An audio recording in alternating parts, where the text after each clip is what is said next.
This podcast episode is for investor education purposes only and is not intended to provide and should not be relied on for investment advice. Consult your personal investment advisor before engaging in any securities transaction. All of a sudden, AI and tech stocks are the ugly stepchildren, with industrials, financials, and consumer discretionary names the bells of the ball. But the sentiment has shifted much faster than the fundamentals. Up next, let's make some sense of it and what it could say about the path forward. By the way, why is Wall Street doing much better than Main Street? Lots to discuss. Stay tuned.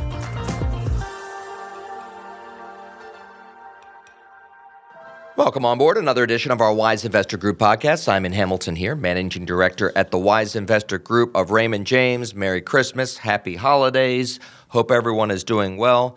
But there's no rest for the weary. It's been a very interesting past few weeks in the market, and quite frankly, not a great few weeks in the market. I mean, the S&P 500 is negative this week, negative for the month, and only up a fraction of a percent going back to the beginning of the fourth quarter, October 1st. So maybe we're not getting that Santa Claus rally that people had hoped for, although I would tell you it's not unusual.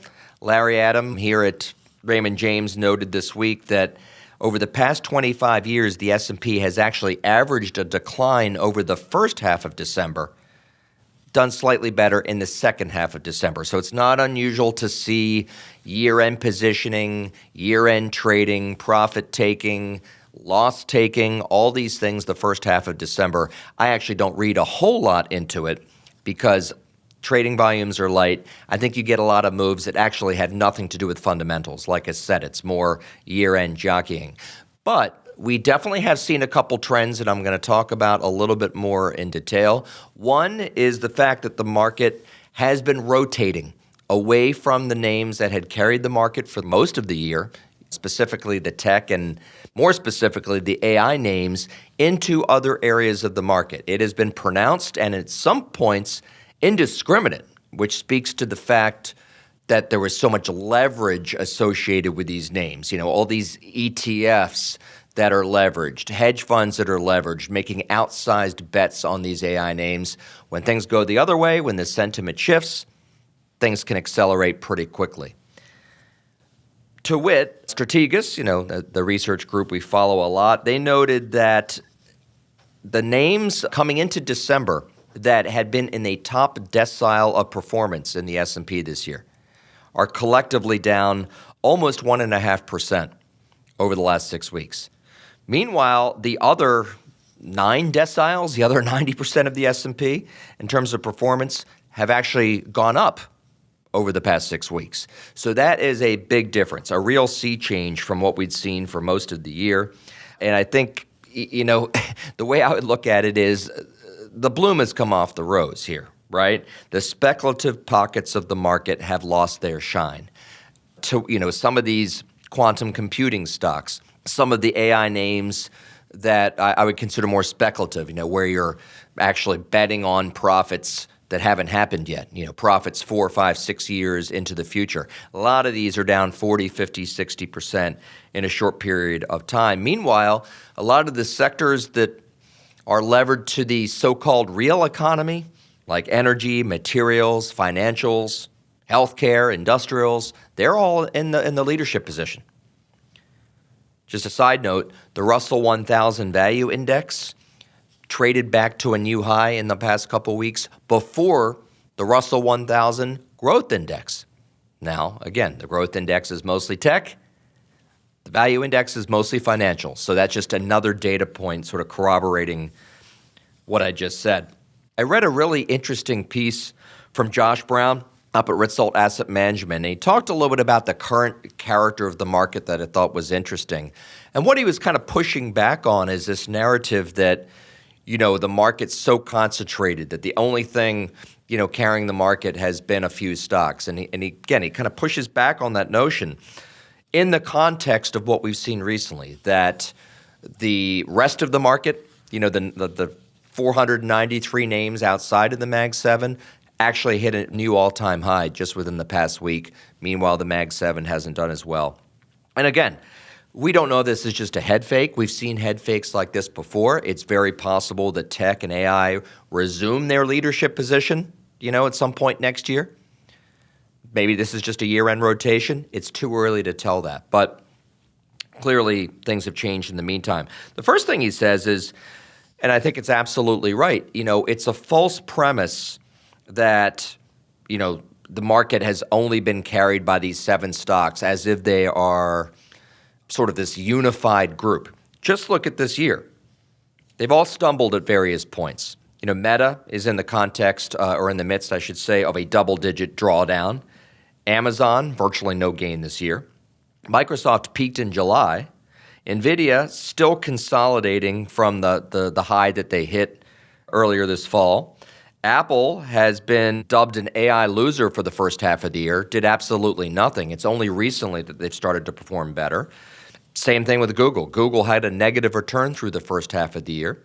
And of course, Tesla had a 50% crash from January through March. So, point is, despite all the volatility along the way, the market has still, had a performance, at least at the S&P level, up somewhere in the mid-teens so far, right?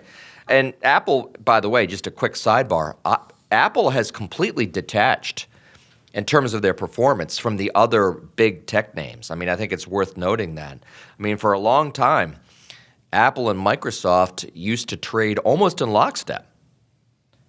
They had a correlation of over 0.8%. That's completely collapsed over the past 6 weeks, down to almost nothing, almost no correlation whatsoever. And again, Apple relative to NVIDIA, Broadcom, the other names closely associated with AI, completely broken down. And I'd argue that's maybe not such a bad thing, right? If you have a portfolio, you want to make sure you have diversification. So if you have big positions in Apple and Microsoft and Google, those types of companies, well, maybe you're actually a little bit more diversified than you were 3 months ago because, again, these stocks are not trading together like they once were. The other thing that Josh Brown points out is, there are 2 new entrants into the trillion-dollar market cap club, Eli Lilly and Berkshire Hathaway. Neither of those, of course, are associated with AI or tech. About a week ago, there were 35 stocks in the S&P that hit an all-time high. Only one of those 35 were tech names. The other 34 represented a wide variety of industries: planes, trains, automobiles, real estate, banks. And he goes on to note, and I'm not going to belabor the point here, but he goes on to note that this type of concentration is not unusual. And I've talked about this before in previous podcasts. Every secular bull market in U.S. history has been accompanied by a wave of innovation, whether it was railroads, automobiles, radio, electricity, of course, more recently, cell phone, internet, and now AI, right? And in all those instances, if you go back and look at it, the indices were dominated by a handful of companies at the top that were at the forefront of that innovation, right? And it wasn't just that, investor flows drove those stocks. It was because they were making the most money in the global economy, which is the case today. I think it's a very good point that Brown makes. Last thing he says, which I also think is true, it'd be different if it was Pepsi or Coke dominating the S&P or a bank dominating the S&P, where you have, one essential business line, maybe 2 business lines, a concentrated industry. The companies that are leading the markets today in many ways are conglomerates. I mean, look at Amazon. Amazon has a cloud computing business, a grocery business, its own version of Netflix, right? Amazon Prime Video, an e-commerce operation, a shipping and logistics juggernaut. I mean, look at Alphabet. What's under their umbrella? An autonomous driving division, Waymo, right? Google Search, YouTube, not to mention Gemini 3, their artificial intelligence deliverable. So, and I could go on. The point is, maybe companies like this should deserve a bigger piece of the S&P given that they represent multiple industries. We've seen that in Japan for years. Look at the top 10 companies in the Nikkei. I mean, they do everything from banking to tuna fishing. I'm not exaggerating. I mean, they're that diversified. So again, I thought it was a good piece from Brown. I thought he did a good job talking about the kind of the misconception or misperception that the market's only been in the hands of a few stocks. I do think, there has been concentration, but I think some of the broader context of it is worth taking a look at. But regardless of whether he's right or wrong, the bar is very high for technology going into 2026. Right? According to FactSet, current forecasts call for S&P 500 earnings growth of almost 14%. Okay? Of that $341 billion increase that's being projected or predicted, about $160 billion of that is expected to come from tech, about 47%. That is a pretty high bar, no matter how you look at it. And I think what you've seen the past few weeks, going back to this rotation I was talking about, I think it's a good thing. Investors are becoming a lot more discerning. I mean, 6 months ago, you mentioned AI on a conference call, your stock went up. Just like if you mentioned internet in 2000, your stock price went up, right? If you were a Joe Blow brick and mortar company in 1999 or 2000 and you talked about, hey, we're going to offer online delivery or a website, your stock price doubled that day. Literally, that's the way it was. Not too dissimilar to what we've seen at points this year with the AI frenzy. Market is much more discerning, particularly around finances. If you look at what's really come under pressure recently, it's been the companies that there's a question about how they're going to pay essentially for the build-out. Do they really have to leverage their balance sheet?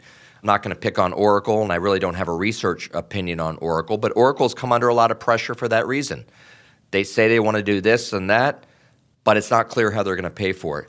Market is looking at that with a much more skeptical eye than they were a few months ago. Meanwhile, I know the stocks pulled back 7 or 8% recently, but Google/Alphabet is the best performing name, large cap tech name over the last several months. And why is that? I think a lot of it has to do with how discerning they have been on the financial side. They're spending on AI build out about 25% of their annual revenue. That's about half what Meta will spend. This is according to FactSet. Okay, so there are other reasons why, maybe Google has gone up, and we've talked about that, actually talked about that on the last podcast a couple weeks ago. But I think the balance sheet aspect of it, the financing aspect of it is a strong part of it. And again, it's fundamental, hopefully wise investors. I applaud that, right? I think getting some of that speculative froth out of the AI space maybe sets us up for another leg of performance in those names. I don't know when. Maybe this rotation has some legs into other areas of the market. But at some point, I think it clears the decks for the stronger names to do better. So I would just say, I'm not really giving advice around that topic, but I would just say make sure you know what you own. There's a lot of, like I said, there's a lot of garbage in some of these AI ETFs and what have you. Make sure you own quality. Meanwhile, I've been talking about rotation.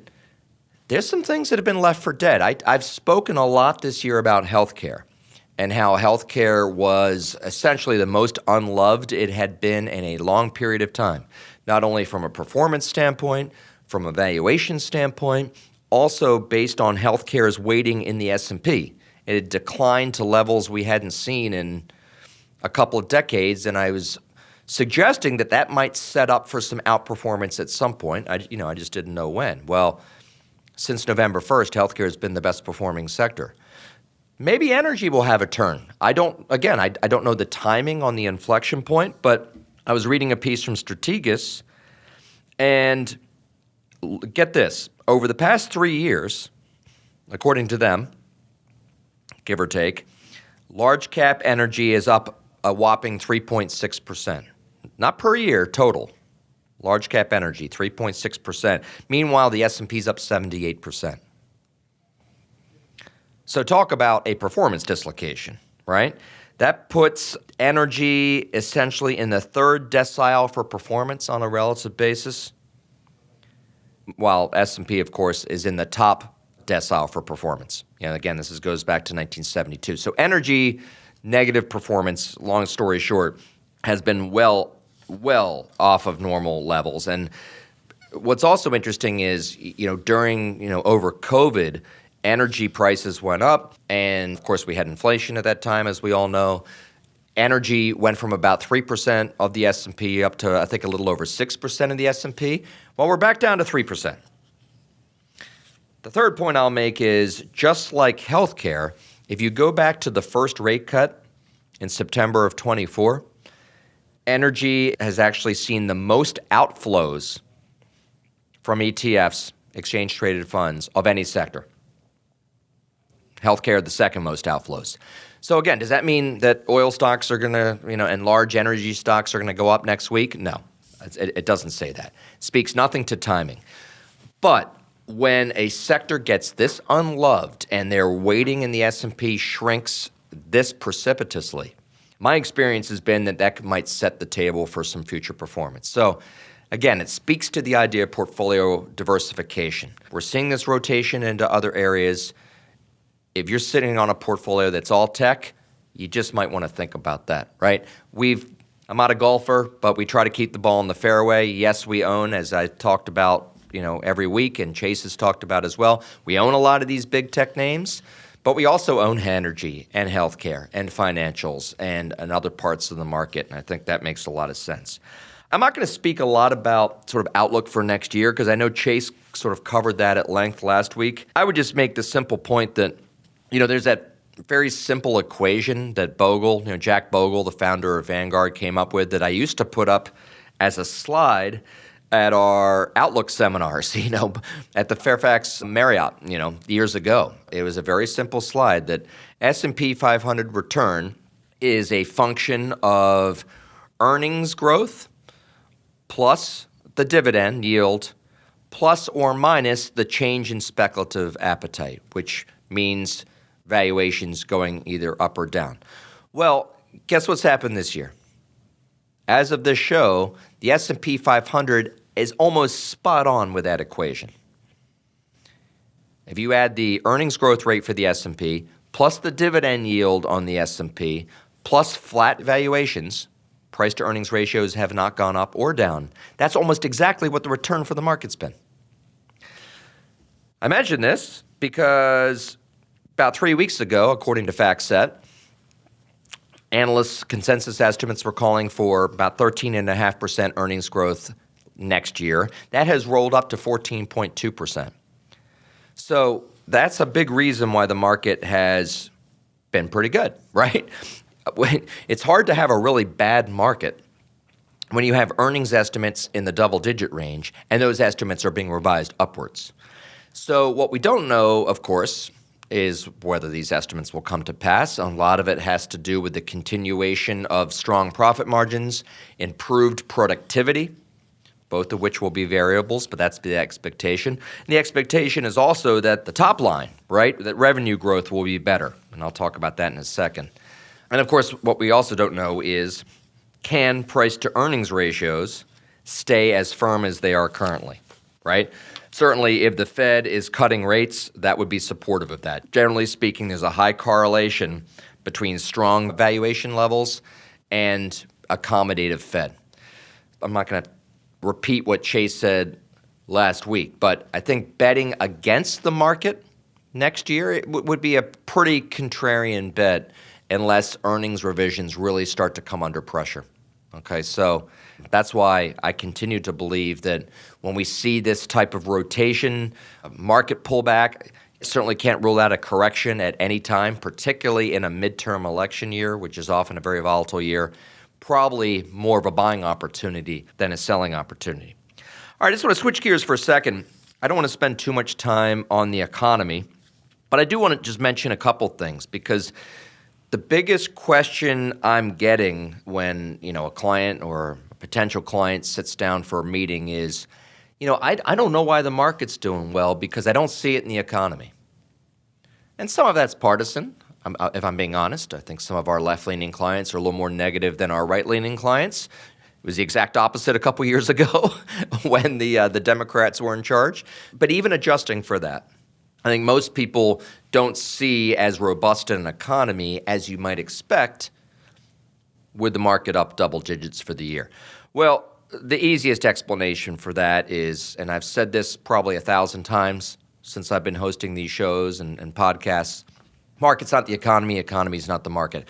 As we just talked about, there are a lot of things that drive bottom line earnings, like profit margins, like productivity, that can allow a company to outperform the economy, right? There's a lot that they can do on the bottom line. That's why you have good management teams. And quite frankly, some of it comes at the expense of the economy, right? If you're laying people off.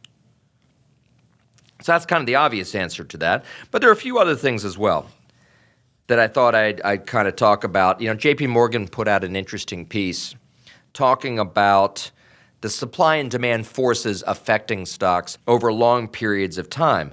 And I thought these were pretty interesting, and particularly some of the forces amplifying the demand side, right? And this the writer of this JP Morgan piece was saying that, well, you know, capital gains rates have gone up a bit over the course of the last 20 years, but more importantly, capital gains is an issue, but I think that the bigger part of it is capital gains receipts as a percentage of portfolio values has gone up, okay? Which means that people are more reluctant to sell. I mean, that's the simple way of looking at it is because the markets have done well, because the lion's percentage of people who own stocks is now drifted over 66 years of age. A lot of those people aren't selling because they're more likely to pass on those assets, so their heirs get a step up in basis. There's just less sell pressure on the market. People are more reluctant to pay a bunch of taxes. That's one thing that I thought was interesting. The other part of it is, you know, the top 10% of households, according to the author, in terms of income, saved about 33% of their after-tax income, while the bottom 90% saved just 2%. Okay, just 2%. So what does that tell you? That tells you a lot of the people who don't need to spend as much of their portfolio are also steadily increasing the size of that portfolio, right? So the high percentage of that top 10% is increasingly adding the bucket. Those are the people that own stocks in the first place. Remember, if you go to 401ks, we know that defined contribution plans have exploded versus traditional defined benefit plans, right? The traditional pensions. So not only do you have people saving more into stocks, but they're actually spending less of it because they have the incomes to support their lifestyle. Thought that was pretty interesting. And there are other things I could talk about on that front, but those are some longer kind of demographic reasons. And not to mention, stock buybacks have picked up. Stocks are buying back more of their stock, and more stocks are being taken off the market through leveraged buyouts, private equity buys. Companies are staying private for longer. Put it this way, between 1997 and 2024, according to Bloomberg, the number of publicly traded companies fell from 8,800 down to less than 4,000, dropped in half. So not only is there more demand for stocks, less and less sell pressure on stocks, but the number of stocks and number of shares outstanding is shrinking. Those are long-term tailwinds for the markets. But then again, I would just say because this has been an economy where asset prices, both housing prices and stock prices, have gone up more than incomes, of course, over the last 5 years, right? Consumption has been more, driven by asset prices than incomes, right? So that just means that when you have a decent market, like we've had, better than decent market the last 3 years, that's probably feeding economic activity more so than even job creation or wage increases. So if you see the kind of lousy economic data at times over the past few months, right, or at least cooling economic data, that may not be what's driving people to travel and go to restaurants and going to the mall, and maybe the fact that their portfolio's gone up. The other thing I would say about sort of the difference between the market and the economy, and I hinted at this a minute ago, is that a lot of what's good for companies being lean and mean, of course, is not good for payrolls, right? Historically, the inverse correlation has been tight. Rising layoffs generally comes with falling earnings and vice versa. I'm looking at a chart from Bloomberg that shows just that. It's a very tight correlation. But if you look at the last year, those things have not been correlated. Layoffs have been rising despite higher corporate earnings, which kind of shows you that it's AI kind of disrupting the labor markets, driving companies to cut labor costs. And of course, the biggest cost component for companies is labor. It's on average, according to FactSet, about 36% of operating expenses. So these are, now obviously there's a limitation to that, right? You know, you lay off too many people, it obviously affects the economy and it affects consumption. But so far, it's been more of a bottom line lift for stock prices and, you know, driven by better margins and better productivity than it has been a real drain on the overall GDP. Last thing I'll say is, again, we're kind of talking about disconnects between Main Street and Wall Street, if you will, the broader economy versus stock prices. A lot of it comes down to inflation. Of course, the buzzword these days from both sides of the aisle is affordability, which is really just a nice way of saying inflation, right? And I think really the thing that people often forget about this is the year-over-year inflation rate doesn't speak to the absolute level of prices, right? It just speaks to the change versus a year ago. So if the inflation rate drops from 3.3% down to 2.7 or 2.8%, like we just got the data this week for the past month, that doesn't mean that prices have come down. It just means that they're going up at a slower rate than they were a year ago. That's all that means. And if you think about just the cumulative aspects of that, so I read something from Strategas that just used the simple example of a $10 item. A $10 item would be $12.26 today based on the actual inflation rate. Well, that's 23% compounded. 2% inflation, it'd be $11.04, roughly a 10% inflation, cumulative. At a 3% inflation rate, it would be worth $11.59. It would cost you $11.59, which is 16% cumulative. So the point is that even though the inflation rate has been slowing, that $10 item now costs $12.26 based on the actual inflation rates. So that is, I think, a really good lesson as well. We can talk about all these economic statistics, particularly the ones that the politicians like to bandy about. But at the end of the day, the average person is going into the store and seeing something that costs a lot more than it did a few years ago, right? I mean, that's the bottom line. And that's a big problem for Trump, just as it was a big problem for Biden, right? I think it's a bipartisan problem right now. And it's a big reason why people see the economy differently maybe than they see the stock market. All right, I'll leave it at that. But I thought those were a few points worth making. I think the good news is, the silver lining to this is, you are seeing the inflation rate decelerate. We have argued and others have argued that tariffs in some ways, yes, they feed through to higher core goods prices, but in some ways they're also deflationary, right? They lead to job loss in some cases, which can be a deflationary stimulus. We've also talked about how housing prices and rental prices have been rolling down pretty much across the board. That will have a lessening effect on inflation or dampening effect on inflation, right? So we'll see. We'll see what happens. But one of the big reasons why corporate earnings estimates have been going up is not only do you have that continued emphasis on high profit margins, better productivity through enhancing technology, but you also have some operating leverage. Companies have a lean cost structure now. If we do get some revenue growth, that could really accelerate earnings. And a lot of people think we will get revenue growth through the combination of some of the tariff impact lessening. The big thing would be the big tax bill that really should add a significant amount of stimulus, probably March or April, because a lot of it's coming in the form of tax refunds. So hopefully that combination comes to pass, but we'll see. All right, I'm going to leave the big picture discussion at that. I do want to just comment briefly on a few individual names. Back in a minute.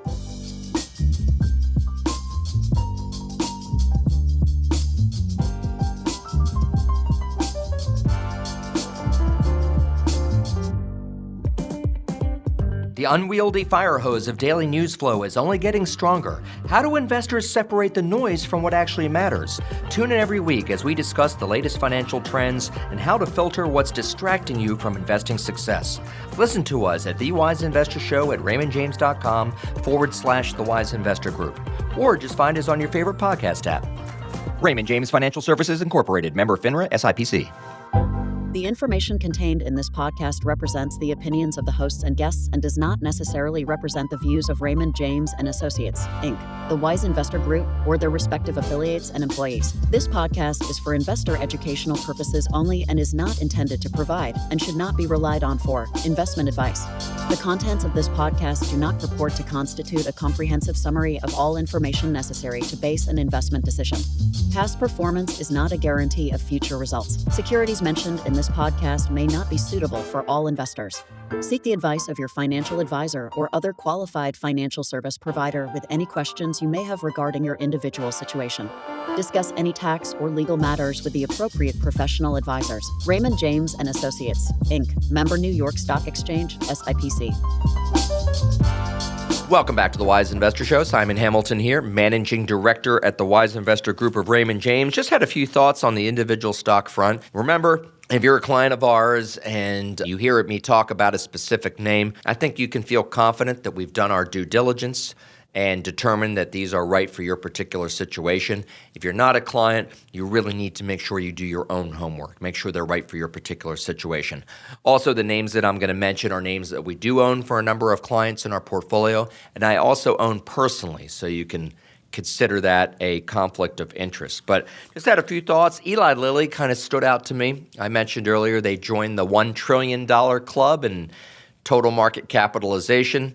They've been able to kind of buck the trend recently that some of the other pharmaceutical companies not as involved in weight loss and weight loss drugs have not done quite as well. But Eli Lilly's research and development pipeline really seems to be accelerating. And I think what really kind of attracted me recently was the release of some study from a phase 3 study of their latest and greatest weight loss drug. And the numbers were pretty spectacular. The average patient lost almost 29% of body weight after 68 weeks of treatment. Additionally, 39% of patients on the highest dose achieved weight loss of 30% or more. Pretty amazing. Those are the best weight loss results of any medication to date. This is from Bloomberg. And this drug isn't even out yet. And by the way, this was not the drug in development where they're expecting maximum weight loss. There's actually results coming out sometime in 2026 for that drug. They also have a drug in development that would be a pill, an oral pill versus a shot. So bottom line is it's a very competitive space. There are a lot of companies now in that weight loss space, but Eli Lilly looks like they are in the pole position at this point. So there's a reason why their stock has done well. Obviously, I think, the negative to something like Eli Lilly would be just that their stock price performance is very much, contingent upon these results, right? And there are a lot of other people trying to do the same thing. But I would also just note that what we're seeing with a lot of these weight loss drugs is they have multiple applications, right? I mean, remember, they started as diabetes drugs, but all kinds of other conditions are showing that they respond positively to these drugs. So that could be incredibly exciting over the next 5 years to see what other types of either diseases or conditions or whatever you want to call them might be addressed through some of these drugs. So yes, there are risks to the story. It's very much an R&D story at this point, but Eli Lilly, I think, is worth keeping an eye on. Wanted to mention Costco. Costco has done very poorly recently, if I'm being honest. The stock had essentially been sitting out the rally in the S&P this year, but then has had another leg down here just over the course of the last month and a half or so. I really believe a lot of it has to do with valuation. Back in February, Costco was trading almost $1,100 a share. I think that was their all-time high. At that time, they were trading about 59 times earnings. Okay, 59, more than double, 2.5 times essentially what the S&P was trading. And since that time, according to my math, stock's down almost 20%. I'm not going to say that they're cheap at this point, but they do trade a little over 40 times next year's earnings and less than 40 times 2027 earnings. But I would say, I read a really good piece from JP Morgan on this. The JP Morgan analyst believes that this valuation is warranted given not only their consistency, but the fact that their results in general are actually looking up, which for a company of their size, and when you compare them to Walmart or Target or or even the other super, big kind of discount superstores, their numbers just stand out in a pretty significant way. For one, despite all the headwinds this year, tariffs, government shutdown, cooling employment figures, they've still been pretty consistent around 6 to 7% growth year over year. And the highest margin parts of their business are showing the best growth. So, for example, on the membership side, I think the incredible thing is they have about a 92% renewal rate, according to JP Morgan. That's pretty unbelievable for any sort of loyalty program or membership program. 92% retention is pretty unbelievable. Secondly, their executive memberships, which is their highest margin, not only their highest margin customers, it's a premium fee, but also they're the people that are spending the most. They're averaging about 80,000 signups per week, which accelerated from about 70,000 a year ago and should grow about 5% year over year. So there are other things that I can point to, but this is the type of company that has shown itself to be sort of an all-weather retailer. They did well during COVID. They outperformed during recessions. And the hope is they can outperform again if we do get some of this stimulus I just mentioned from tax refunds and the rest of the tax bill, first half of next year. Again, I think that the risk, the limitation has been the valuation, but the longer the stock kind of sits here, down 20% from the high, sitting out the S&P rally, the more maybe the stock would be positioned to maybe show some outperformance over the next couple of years. So Costco might be a name to start taking a look at if you can afford to be patient. Last name I'll mention for today is Broadcom. This is another company that has hit the skids recently. It's amazing. They came out with their earnings a couple weeks ago. If I recall correctly, the stock had closed around $400 a share, very close to, actually, I think that was an all-time high, actually. They released their numbers. Stock bids up to 420 in after-hours trading. As I'm doing my research for this show, the stock's down almost 100 points from that point. Over 20%, which has been their biggest correction in a long time. What gives? Well, what's interesting is they didn't come out with bad news. They actually had pretty stellar results on the top line, stellar results on the bottom line, actually raised their guidance going forward. Okay. I think the issue was that the stock price kind of had nowhere to go. The stock had been up something like 120% for the year going into the quarter. And you've heard the old cliche, buy the rumors, sell the news. I just don't think there was any real opportunity for the stock to trade higher unless they just came out with the best earnings release of all time. You compound that with some of the recent fears that I mentioned at the top of the podcast. Just an overall rotation out of AI, into other areas of the market. Two, some concerns about the sustainability of all this spending. But there was nothing, just to be clear, there was nothing in Broadcom's earnings report that made you think that the end is near for Broadcom. I'll credit the Goldman Sachs analyst who had a lot of really good points about this. They talked about an $80 billion backlog, which was maybe a little bit lighter than what some analysts had thought. But if you look at the last couple of years for Broadcom, the backlog has not been a static thing. It has rolled higher over the course of the year. And a lot of the deals and contracts that they were rumored to have gotten, like the rumors that they're working on a really big deal with OpenAI, they didn't even comment on that in their earnings report, nor in their earnings commentary. So there's some things that are probably coming in 2026 that are not in the numbers at this point. So I think the knee jerk was to be maybe a little bit disappointed, but I just think Broadcom was probably being conservative in some of their numbers. I'm not going to get into all the numbers with you. I just think it has a lot more to do with expectations versus the idea that something is really going wrong with Broadcom. And I think if you don't have an AI position or you are light in some of the names that are really at the core of the AI build-out, you may want to take a look at Broadcom at some point here over the coming weeks to see if there's an entry point for you. If you're an existing client of ours, you know it's already a pretty large position, so probably not something that we're going to look to add to significantly because we want to maintain proper portfolio balance. But I think the risk reward is probably a lot more favorable than it was a few weeks ago. But again, there are certainly risks there. I mean, the risks are that the AI, return on investment does not end up being what everyone thinks it's going to be. And I think the other big risk is that there just aren't enough customers to drive their revenues going forward. There are only a handful of hyperscalers in the world. And if the Googles and Metas of the world decide to, curtail their spend, or they just run out of the ability to spend, they don't have the balance sheet to spend in the way that they have been, that would be a problem for Broadcom. But there is just no evidence of that in their earnings, in their forecasts, or in any of the analyst commentary around that. So again, take the risks in mind, but if you're a longer-term patient investor, it's pretty clear to me that Broadcom has emerged as a core name to own in that space if you're going to have an allocation to AI/tech. All right, I'm going to leave it there. There are other names that I can talk about, but I'll save it for next time.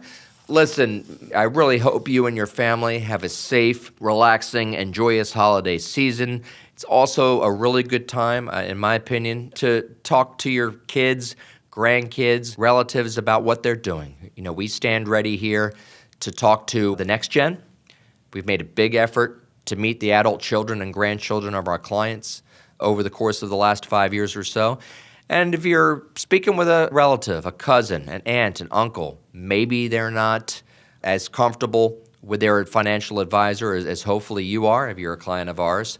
Maybe they're not getting financial planning. Maybe they're not being exposed to the full gamut of private wealth advisory services and products.